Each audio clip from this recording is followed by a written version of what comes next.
May 19th, 1994. I think every woman wants to feel needed, and in politics you are. She was a new kind of first lady. The most important thing she needs is to really love her husband. Then any sacrifices or adjustments she has to make are only a joy. One who changed the way the whole world looked at American women. Her grace and charm were legendary and were very important for the American image. And for more than half of her lifetime, she remained the keeper of the flame. Tonight, Jackie Kennedy Onassis, dead at age 64.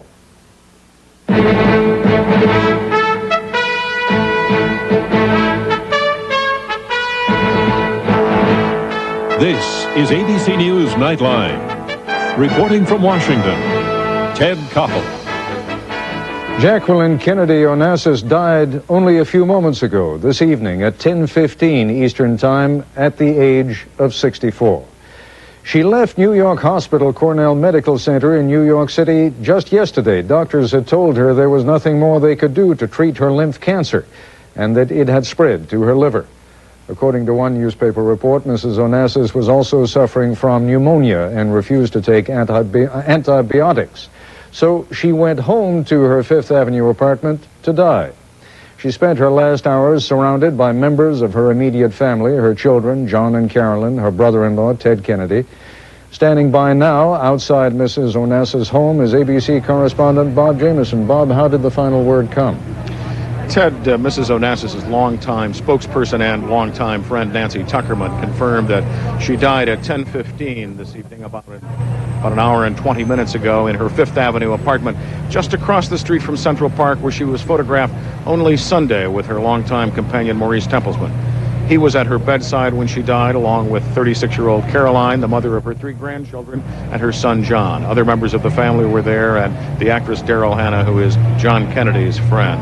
She had lapsed in and out of a coma, according to reports, throughout the day, and was in a coma when she passed away this evening.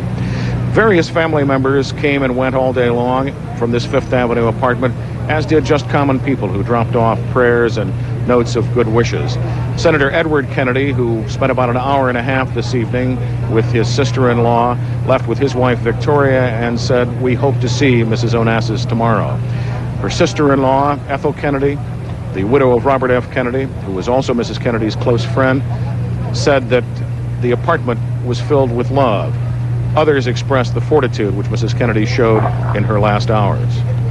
Bob Jamieson, thank you very much. Also standing by live now is ABC's medical editor, Dr. Tim Johnson. Tim, I must say it seems to have happened so quickly.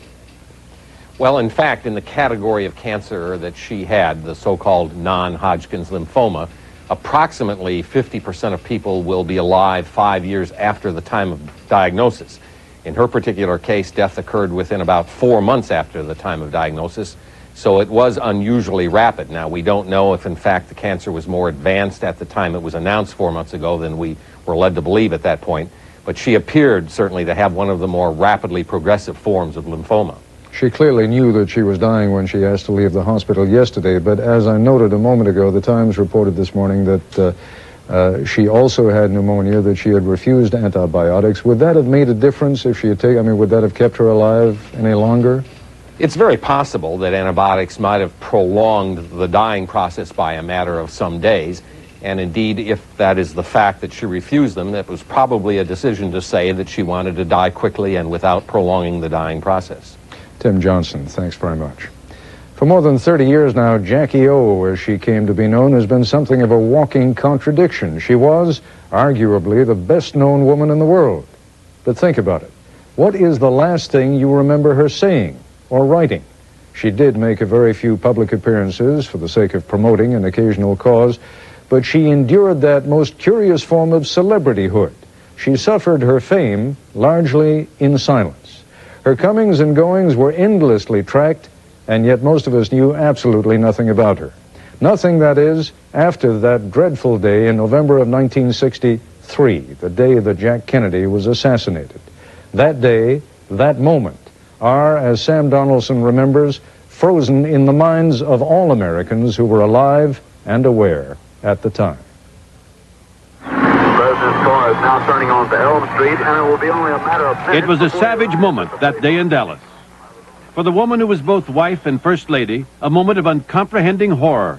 Something has happened in the motorcade route.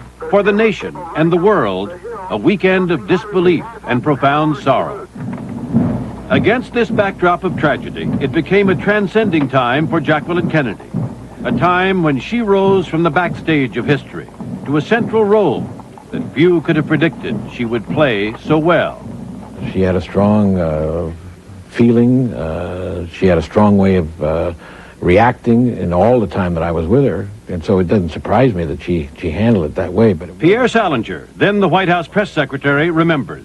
She carried herself with the kind of demeanor, I think, that later other widows had tried to emulate this.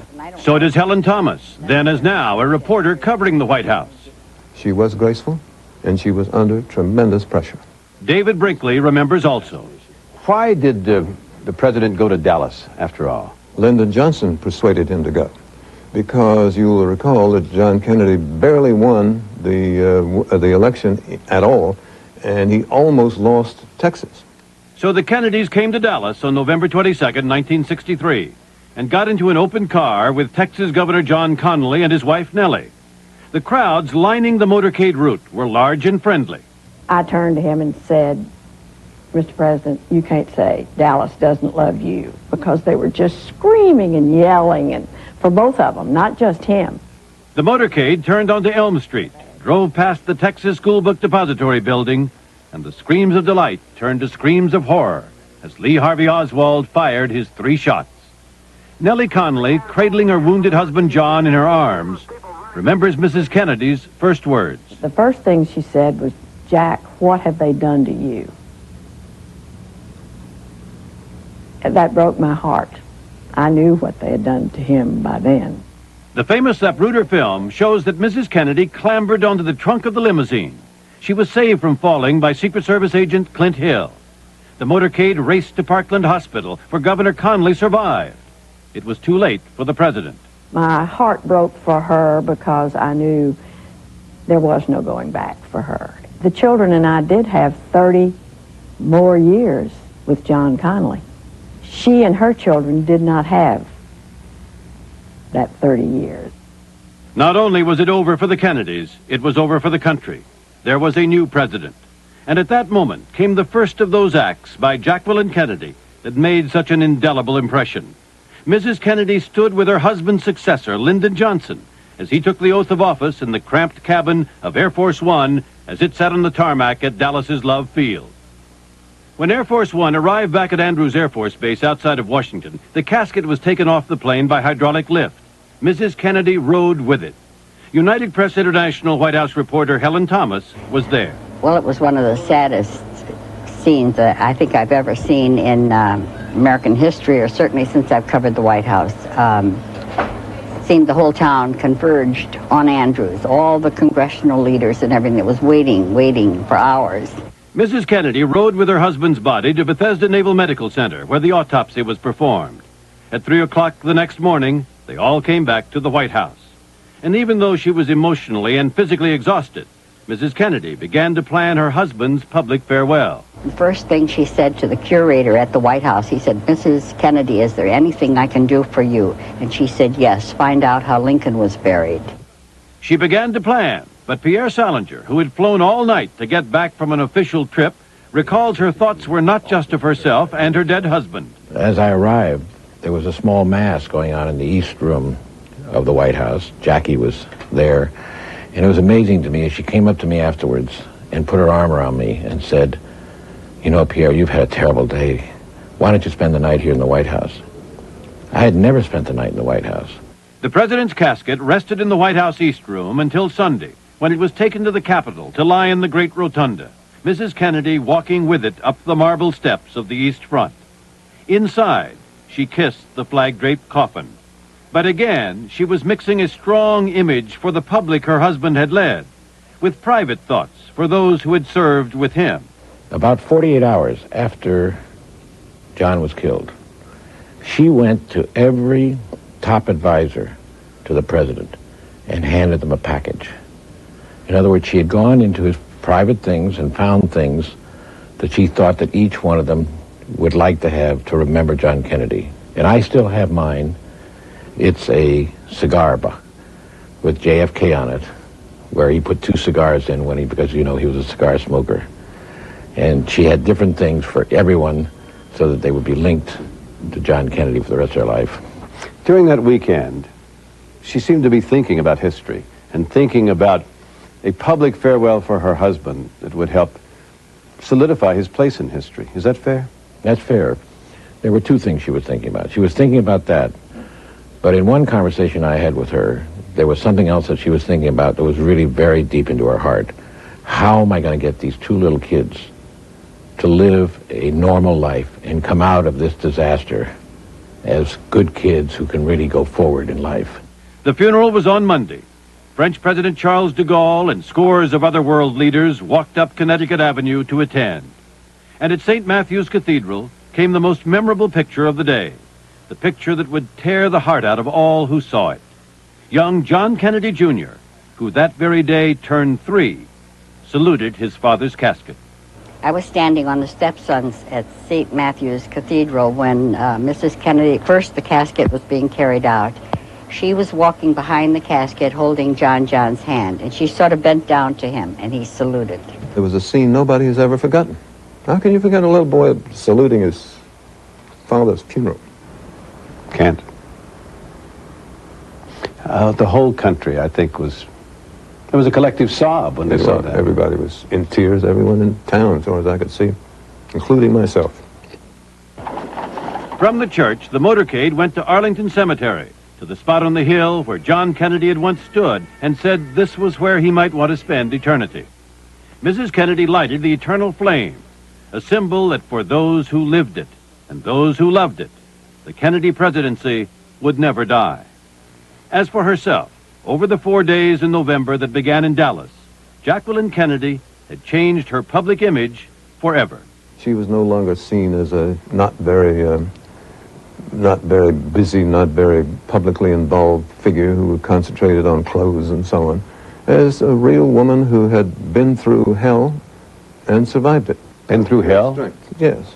Having your husband shot in front of your face, sitting right here. If that's not hell, what is? She has deported herself like a lady always, and I think this country can be proud of Jacqueline Kennedy. That had to have been the defining moment in Jackie Kennedy's life. A little bit later in this broadcast, we'll be joined by a couple of my colleagues, Jeff Greenfield, and also by Diane Sawyer, who will have reports on the time, the years before the assassination in Dallas and the years after the assassination. But when we come back, we'll be joined by Kennedy family biographer Doris Kearns Goodwin and by Jackie Onassis' friend and former White House press secretary, Pierre Salinger.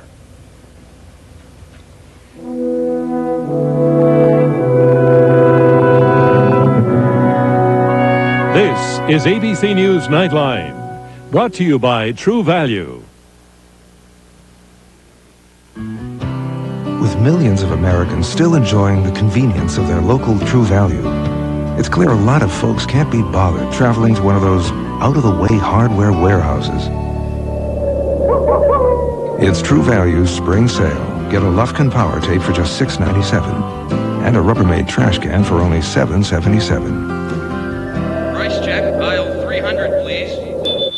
True Value. Help is just around the corner.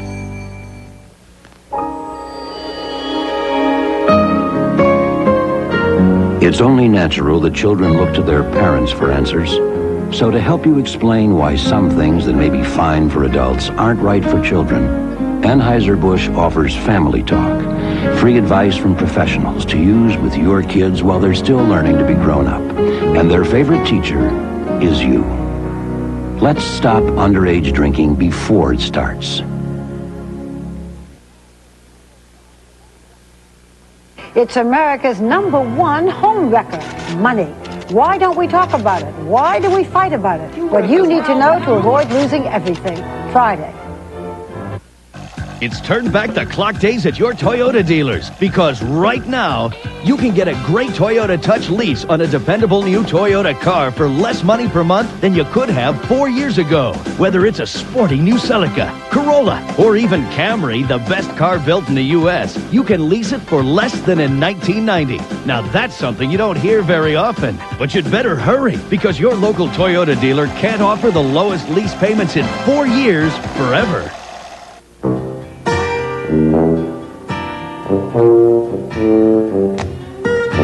Certain things belong in certain packages. Anything else just doesn't seem right. And soft drinks are no exception. So we're replacing this with this. Good idea, huh?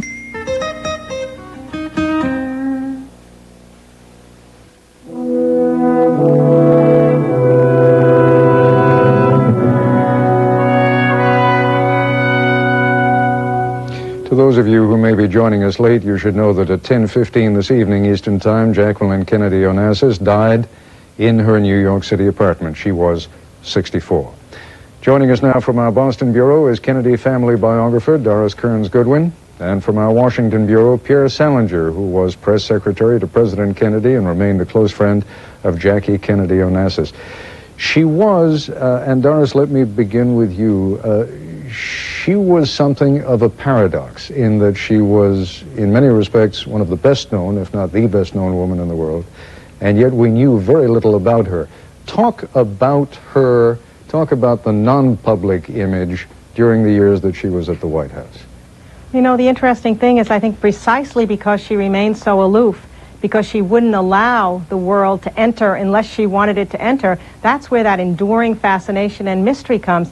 Think about the fact that half of her life almost has been lived since that day in Dallas, and we've never put new images on top of that old image, so it's almost like she's forever young. She's forever this slightly mysterious, not knowable character. You can project anything you want onto her as a result. Did you know her? I knew her pretty well through my husband. More, he knew her better than I did. And interestingly, when I would talk to her in person, she hardly ever looked you straight in the face. She'd look off at a 45-degree angle. Only once, when we talked about her children, and I talked about the bond that I thought they had with each other, did she really connect with me. Surprisingly, when I talked to her on the phone sometimes, she'd call up. We'd talk about Joe Kennedy and what he was like, and old Rose Kennedy. Then she was much more open and friendly, almost as if the barrier of the phone allowed her to be more open. Pierre, the story that you told Sam earlier, such an extraordinary story, because she was showing not only great dignity and courage, but her concern for you at a time when you clearly were much more concerned about her. Yes, that was very stunning. You know, as I was on an airplane on the way to Japan with 6 members of the cabinet when John Kennedy was assassinated, I got back at the White House in the early morning hours of November 23rd. And the fact that she came and put her arms around me and said, you know, you've had a terrible day, and sends me up to stay in the White House was very stunning. I want to make a little comment because it is true that there was a lot of time when Jackie was not wanting to be, you know, she was not very public. And in fact, after Kennedy died, she never gave an interview to anyone except Teddy White 5 days after JFK's assassination. Teddy White, who was also a biographer and who wrote those extraordinary books on the making of the president. That's correct. Now, but there is something, she did some extraordinary things in the White House, even though she was trying to keep a low profile, and even though she didn't want to get involved in politics. I mean, when you look at what she did, for example, from a cultural standpoint, she's the one that organized all these wonderful concerts in the White House. When you had Isaac Stern and Eugene Eastman and, you know, wonderful musicians coming and playing concerts at the White House, something you haven't seen before, and I don't think you've seen much of that since. What she saw about the fact that the history of the White House had deteriorated before John Kennedy became there. All kinds of furniture had been taken away by different people and sold, and she set up a committee and went out and had them find that furniture, buy it, bring it back to the White House, restructure the White House, so it remained a very historic place. These are two things that are very, very important that she did while she was there. She changed the image of what it meant to be a First Lady, and I'd like the two of you to stand by. We're going to be joined by Liz Smith in just a little bit. The assassination of President Kennedy, as you noticed, Doris, in a sense divided Mrs. Kennedy's life almost exactly in half.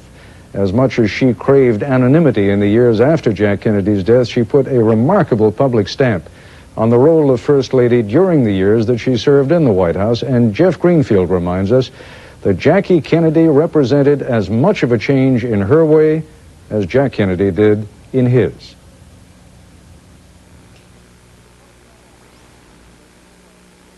She held no office, wrote no laws or books, never made a movie or a record.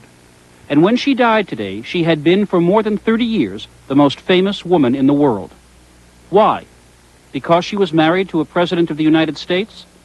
So was this woman. So was this woman.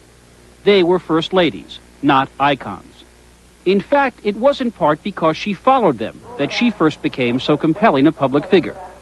First ladies had never looked like this, never made otherwise sensible reporters thumb through fairy tales in search of metaphors. Jackie Kennedy was just like a fresh breeze of beauty and style.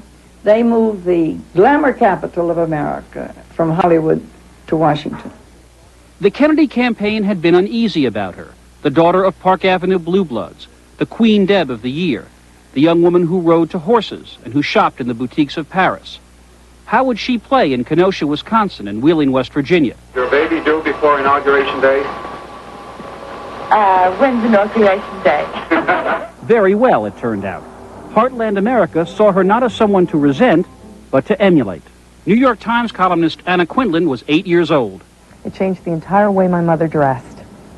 I remember my mother's boucle suit and her pillbox hat, and I remember that my mother didn't wear the suit after 1963. The hand-wringing handlers had missed something basic about what was happening in America in 1960.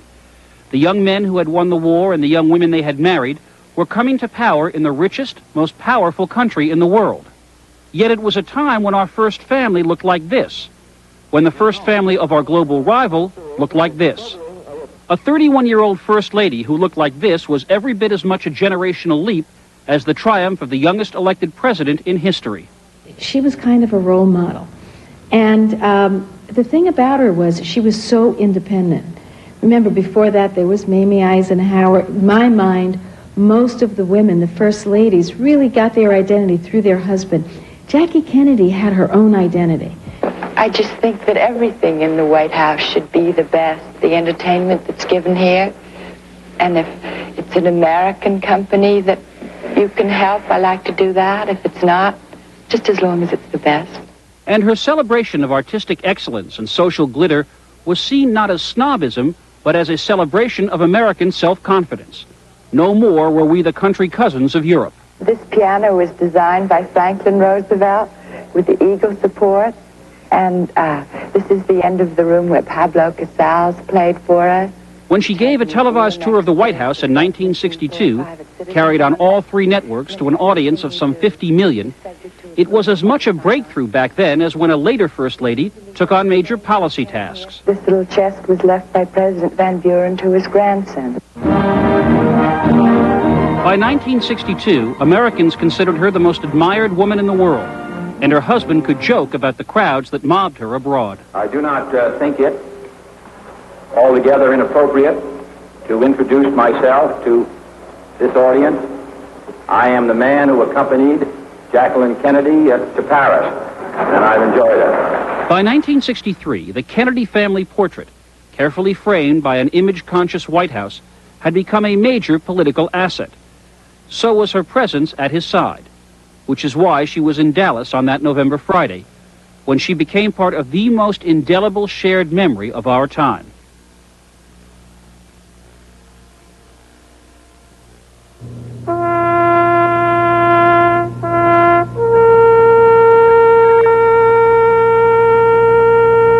This image through television was cast throughout the globe and remained with us those 4 days of the assassination and the funeral, particularly left a permanent imprint upon our national and I dare say global consciousness. That calmness caused America to start healing.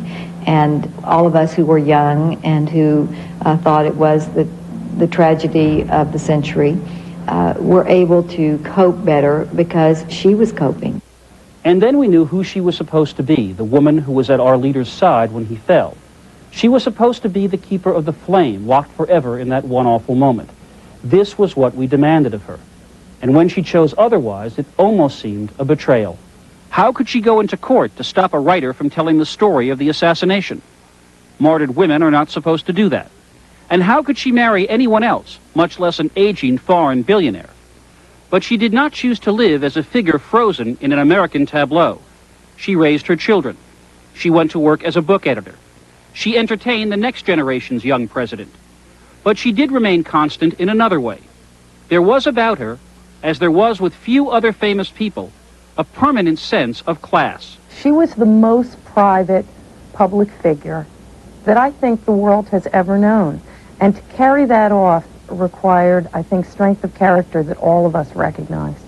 And I think we all in the world still thought of her as the former First Lady, but I don't think she did. I don't think she saw herself anymore as the widow of the president. She moved on with her life.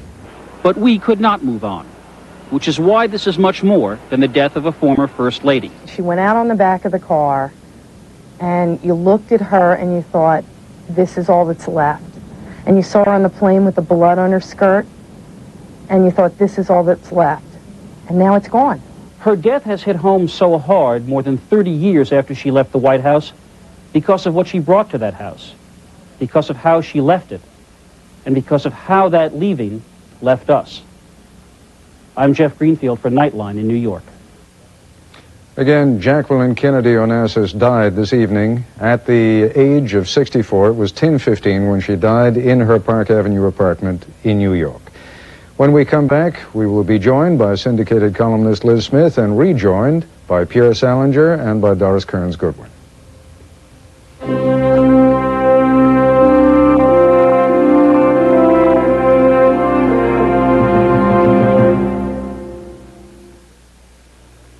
With the Toyota Touch lease, there's never been a better time to lease a Toyota, and never a better time to lease a Toyota Camry LE. For only $249 a month, Camry LE comes loaded with automatic transmission, air conditioning, dual airbags, power windows and door locks, deluxe stereo cassette, and more for only $249 a month. The Toyota Camry LE and the Toyota Touch lease. In today's economy, it's perfect timing.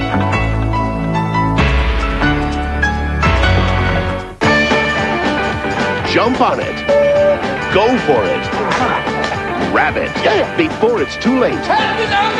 America's favorite comedy is the hottest deal on video. Buy Mrs. Doubtfire today. Allergies can ruin my day. My husband, a doctor, recommends Dimetap Extentabs. Extentabs provide 12 full hours of adult allergy relief. Dimetap relieves my allergies all day. Doctors recommend 12-hour Dimetap Extentabs. Next time, what is the future of wolves in Alaska? Plus, explore an active volcano and go fishing with the bears on our Great Alaska Adventure. Good Morning America here on ABC.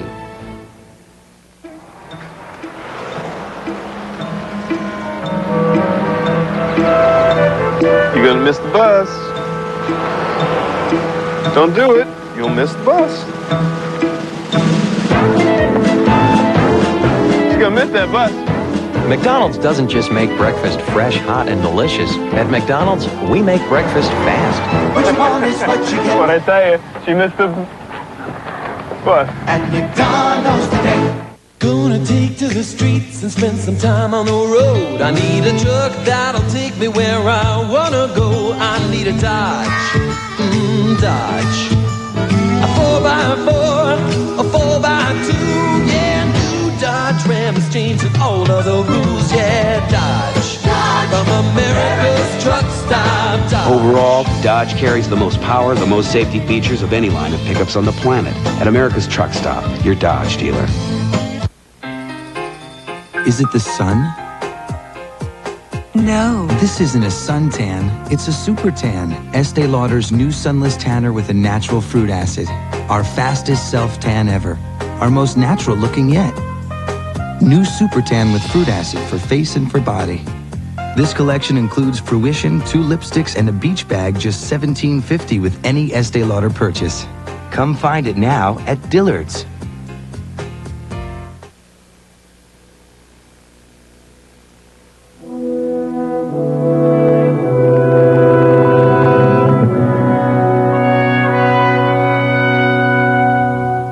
As you probably know by now, Jacqueline Kennedy Onassis died in New York in her apartment this evening at the age of 64.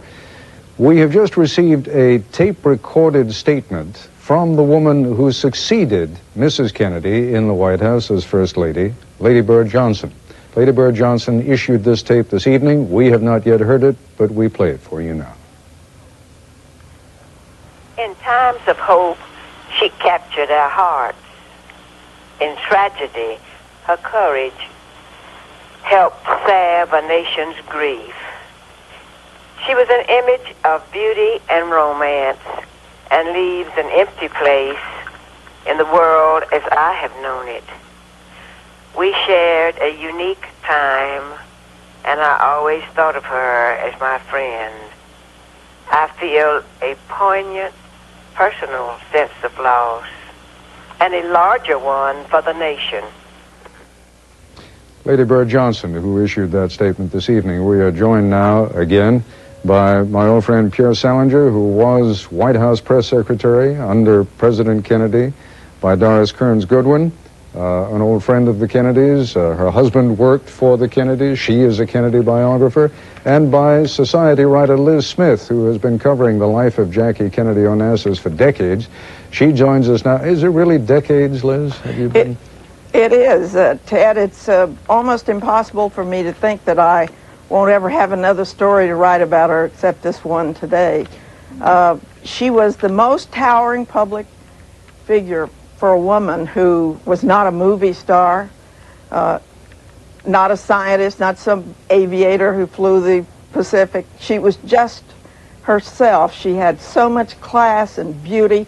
I don't think, in a funny way, outside of marrying Onassis, which put her in disfavor with some people for a little while, that she ever made a single misstep in her public life. Pierre, that must have grated on members of the Kennedy family who are really so clannish. I mean, they are renowned for being clannish. Must have been a difficult time for her, too. Well, that's a very good question, Ted, because I remember very well when I was summoned very rapidly to New York by Steve Smith, then the husband of Gene Smith. He's now dead. And he had heard that Jackie was going to marry Ari Onassis. And there was a very strong feeling in the Kennedy family at that time that that was a mistake. They felt very strongly that she had been the widow of the President of the United States and she should go through the rest of her life as the widow of the President of the United States. I said, I have a totally different view. And actually, I wrote Jackie a letter. I said, Jackie, this is your life. You make your own choice. You don't have to stay as the widow of the president for the rest of your life, because if that's what you want to do, do it.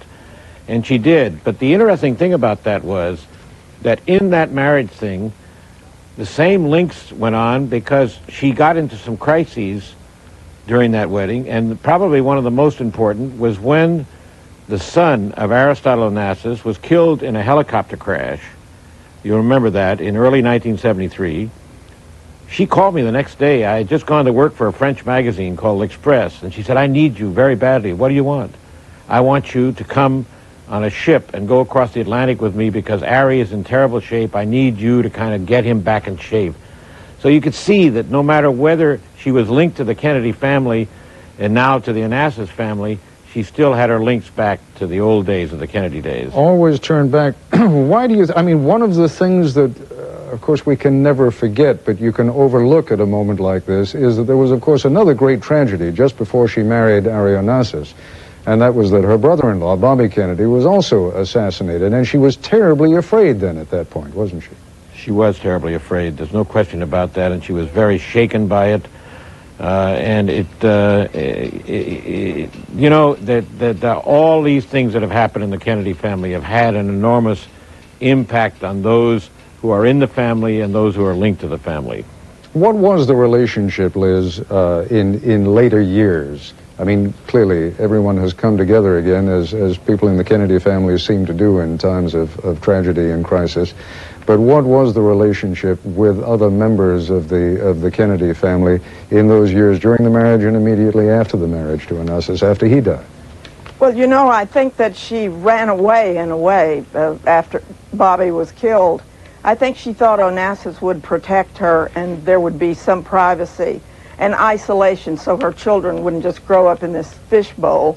And that was part of her motivation. But I think she always kept her ties with the Kennedy family. I don't think she ever forgot for 1 minute that there were cousins and uncles and aunts who were related to those two children. And the greatest triumph of Mrs. Kennedy's life was that she raised these two terrific young people. They're just great.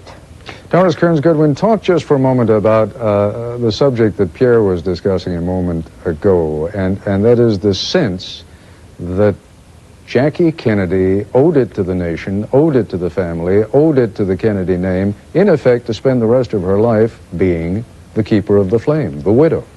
You know, in some ways, I think the most enduring legacy she has is that she ended up living her life the way she wanted to live it. She decided when she married Onassis that she needed freedom from that kind of heavy mantle that was being put on her. It gave her financial independence. It gave her a worldwide world to move in. But more importantly, I think once she came back after Onassis died, she then retreated into her private world to bring up those kids. That's what she wanted to do. It's almost as if her real style and the real legacy she leaves behind is a really self-sufficient woman who led the life exactly as she wanted it to. I think all of us probably imagine that's the way we'd want to do things. If you'd all be good enough to stand by, when we come back, we'll be joined by ABC's Barbara Walters.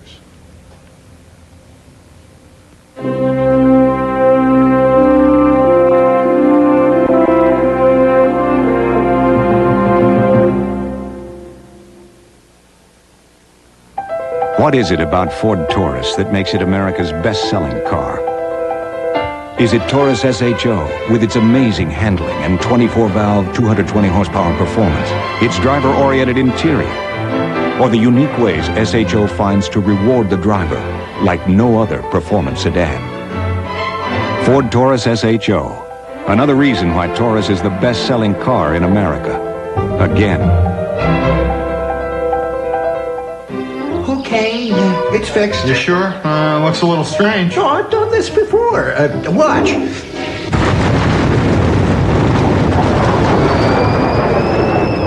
Just when you really need it. It's Service Star's Good Neighbor Sale, going on now at a Service Star near you. Some of us need it bad. Real bad. Get a green plug electricity saver for your appliances, only $29.99. And a Lufkin 25-foot tape roll, just $8.99 at Service Star. Still using a full commission broker? You could be missing out on a lot. Like a broker who's available anytime you want. Or state-of-the-art investment software that's easy to use. To get both, trade up to Schwab. At Charles Schwab, you can manage your investments around the clock. And Street Smart software lets you place trades, get quotes, even research stocks. And at Schwab, you'll enjoy low commissions, too. For a better way to trade up to Schwab. Yes, nice. Very nice. Ooh, weeds. Just what I need. Actually, what you need is Ortho Weed Be Gone. Weed Be who? Weed Be Gone gets rid of all kinds of weeds without burning your lawn. Just like that. Yep, just like that. Ortho Weed Be Gone. For a lovely weed-free lawn. Yes, lovely. Hey, got any Moby Gone? Sick of cutting this thing. Ortho, you're working too hard without us. Monday, one of the all-time funniest nights on television. First, the top comedians in the world let loose with Barbara. Bob and Dolly. You rule. The best ever seen, the rest never seen. It's all comedy on the Barbara Walters special. Then joins Billy Crystal, Tim Allen, Lily Tomlin, Brett Butler, Candace Bergen, Meg Ryan, Jerry Van Dyke, Chevy Chase, and more for TV's funniest night ever. The American Comedy Awards after the Barbara Walters special Monday here on ABC.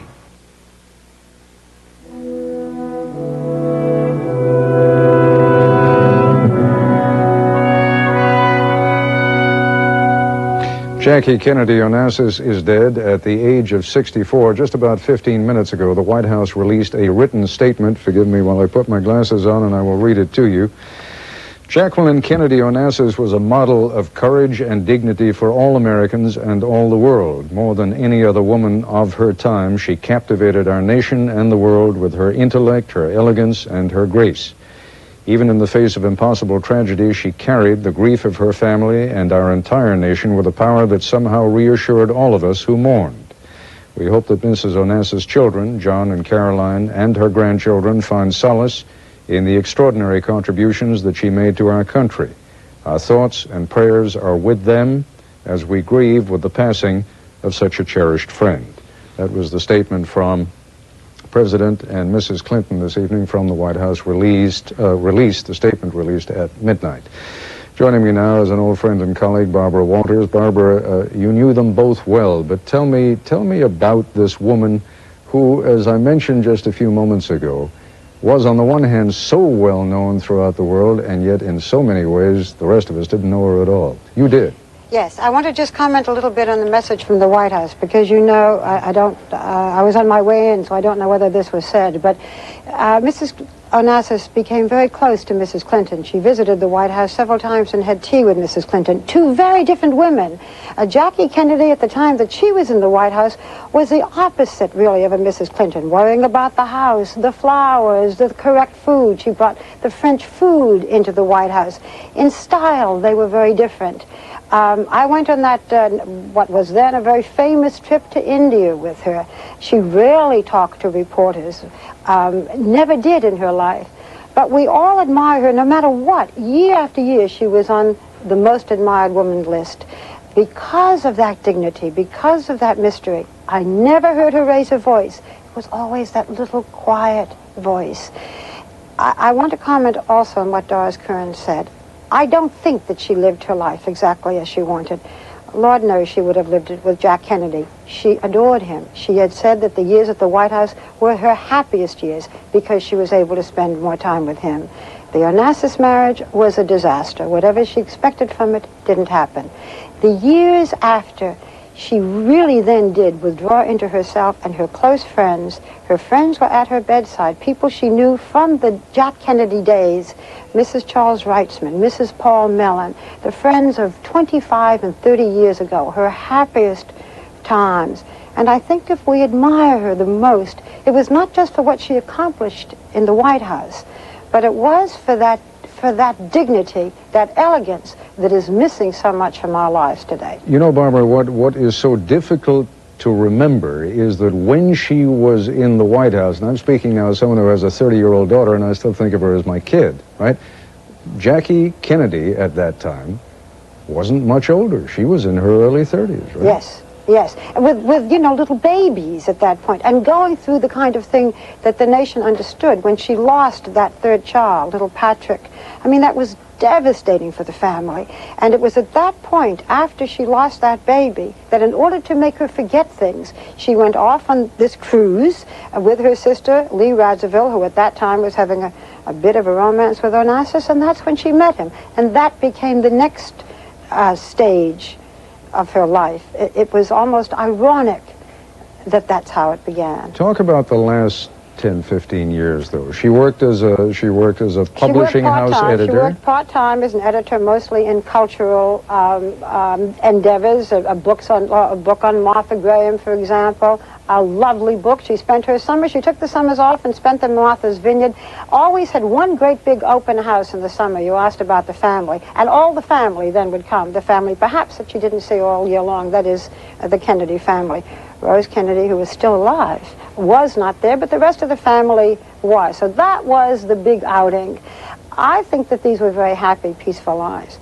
Time. Maurice Templeman is an extremely erudite man. He is a businessman with most of his activities in Africa. He's in the diamond business. You're talking about her close friend. About her companion now, who's been seen in so many pictures with her. Yes. But I think they were very comfortable. I think it was very cozy. She entertained very little. She went to private parties, and when she did, it was with small groups of people whom she knew very well. But I think that these were the happiest most peaceful years. The years in the White House, Ted, were the years of a great love and turmoil. But the years as a mature woman were years that gave her a peace of mind. But essentially, she never changed. And the fact that she never, ever did an interview made her as mysterious to all of us as Garbo. Whenever anybody said, who do you want to interview, we all said Jacqueline Kennedy Onassis, knowing that she never would. And in a way, being glad that she never would. If you would all just stand by for a moment, there had, of course, as Barbara just said, been a life after the assassination in Dallas and the funeral in Washington. We caught glimpses of it through the lenses of the paparazzi on the front pages of the supermarket tabloids and the slick magazines, and occasionally even on television. But there was a life. Here's Diane Sawyer. After the funeral, she thanked all the strangers who had tried to console her. The knowledge of the affection in which my husband was held by all of you has sustained me, and the warmth of these tributes is something I shall never forget. Weeks later, in a rare interview, she remembered how her dead husband had loved a song from a Broadway musical. Camelot! Camelot! It would become the one-word key to a door of unfulfilled dreams and memories. It was also her goodbye. The most famous and popular woman in the world, a woman even urged to run for office, decided to go into private life. 5 years later, another wrenching shock. At a hotel in Los Angeles, the nightmare repeated itself. This time, Robert Kennedy, the brother-in-law who had become her close friend. She reportedly told a friend, "I don't want to live in America anymore. I don't want my children to live in America anymore." Months later, she left the United States for Greece for a meeting with a mysterious shipping tycoon. In October 1968, she stunned the world. Jackie Kennedy became Jackie Onassis. It was greeted at the time as almost unthinkable, as though an American queen had conspired in her abduction from the throne. It's hard to remember how shocked the world was. The worldwide reaction was astonishment. Writer Edward Klein. People wrote editorials in the newspapers about it, taking her to task and saying, how could you do this to us, as though she had no right to live her own life. She went to work. She became a book editor, which gave her a chance to live in the world of words she loved, without having to write them herself and give up her privacy. Author Jonathan Cott. Her curiosity and her enthusiasm and her intuition and her imagination were so strong. He says she shared his fascination with mysticism and lots of coffee. You could feel highly energized for 2 or 3 days after speaking to her for an hour. One of the few times she ever went public was in 1975. It was over her distress that New York's magnificent Grand Central Station was threatened with demolition. Ashton Hawkins, Executive Vice President of the Metropolitan Museum of Art. She was just struck by the beauty of this great building, the great cathedral of New York, if you will, a secular cathedral. And nothing like it really is in New York. And the idea that it would disappear was very sad to her. She said it doesn't have to happen. Grand Central was saved, and later 50 states enacted similar legislation to protect historic landmarks. She used to say that if you don't take care of the past, you can't have much hope for the future, which is not a necessarily completely original thought, but she believed that and acted on it. In the coming years, she would live as a real New Yorker, hailing taxis, walking, jogging, sweeping into restaurants, walking with her grandchildren. And friends say truly happy with the urbane businessman at her side, Maurice Templesman. I think in her third act of her life, I don't think Jackie was looking for more romance. I think she had had it up to here with romance, disappointing romance, and was looking for stability and for companionship and for sharing of mutual values. And I think that's what she found with Maurice Templesman. A man who beguiled her while she continued to beguile everyone else. She drew you out. She paid attention and remembered everything you said. She was wonderfully focused. She had the greatest sense of humor. She made you laugh. It was Templesman who stood by her throughout her illness. Only days ago, they strolled together with daughter Caroline in New York Central Park. A final public glimpse of a graceful woman who had cherished privacy. A life lived with joy and pain, endured and celebrated in public and private. I've been through a lot, and I've suffered a great deal, Jacqueline Kennedy Onassis once said, but I've had a lot of happy moments as well. I've come to the conclusion that we must not expect too much from life. You cannot separate the good from the bad, and perhaps there's no need to do so either. That life is now over. Jacqueline Kennedy, dead tonight at the age of 64. And that's our report for tonight. I'm Ted Koppel in Washington. For all of us here at ABC News, good night.